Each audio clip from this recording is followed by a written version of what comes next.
안녕하세요. 이번 시간에는 샘플의 주입에 대해서 알아보도록 하겠습니다. 이전 시간에 컬럼의 선택, 안정화, 전처리 등에 대해서 알아봤기 때문에 이번 시간에는 샘플의 주입, 즉 인젝션에 대해서 알아보도록 하겠습니다.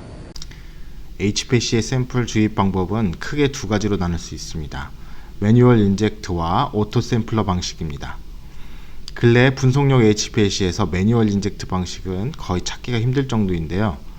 그래도 오토 샘플러 가격이 만만치 않아서 매뉴얼을 사용하시는 분도 있으시고, 프랩 HPC의 경우에는 매뉴얼 인젝터 방식을 상당히 많이 사용하기 때문에 알아두시는 것도 좋을 것 같습니다.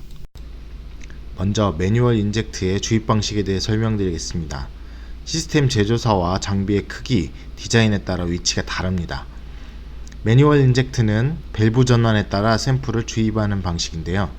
샘플을 루프에 모아두었다가 밸브 전환을 통해 컬럼으로 보내게 됩니다. 매뉴얼 인젝터를 사용하려면 사이즈에 맞는 LC용 시린지가 필요합니다. LC용 시린지의 니들은 끝이 일자로 자른 형태의 시린지를 사용하기 때문에 잘 살펴보시고 사용하시기 바랍니다. GC용 니들을 사용하면 샘플이 주입하면서 셀 수 있습니다. 시린지를 주입 전에 초기 이동상 또는 유기용매로 충분히 세척해줍니다.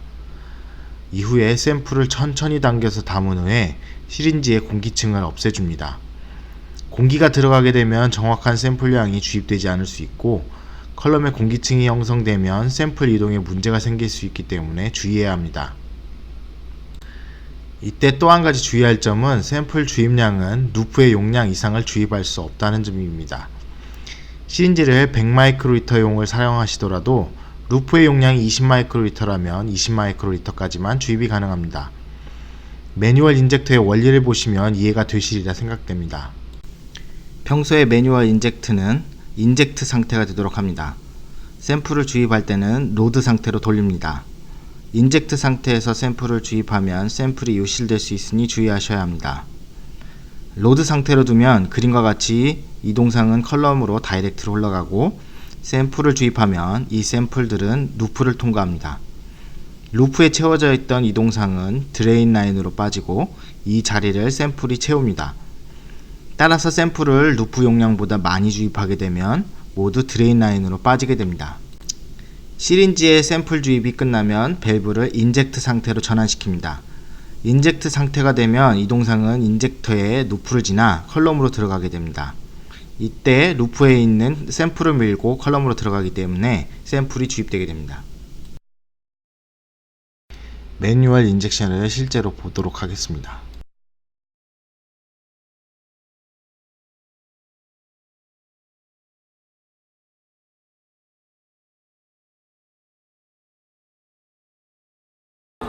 오토 샘플러는 이상의 매뉴얼 인젝터 주입 방식을 기기가 자동으로 수행합니다. 오토 샘플러의 세세한 작동 방식은 제조사별로 약간씩 차이가 나는데요.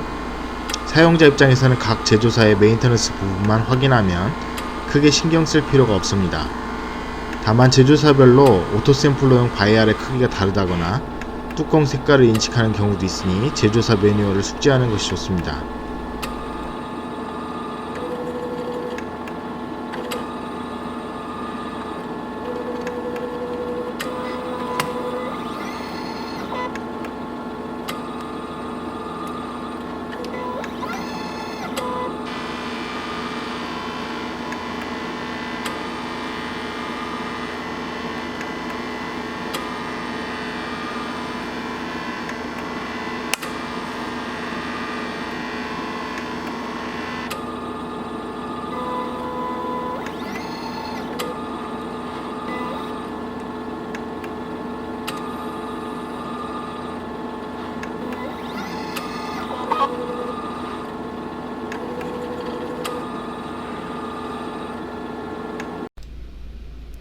바이알 뚜껑의 경우 프리슬릿이라고 하여 금이 살짝 그어진 뚜껑이 있습니다.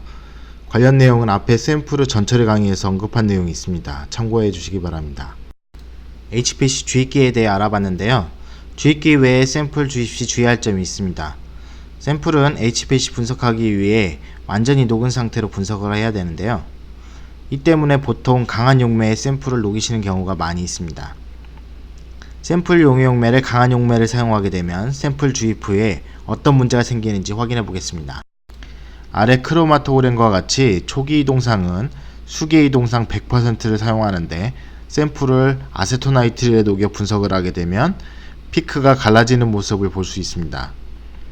역상이든 순상이든 초기 이동상에 비해 샘플 용해용매의 용출력이 매우 강할 경우 동일한 문제가 생길 수 있습니다.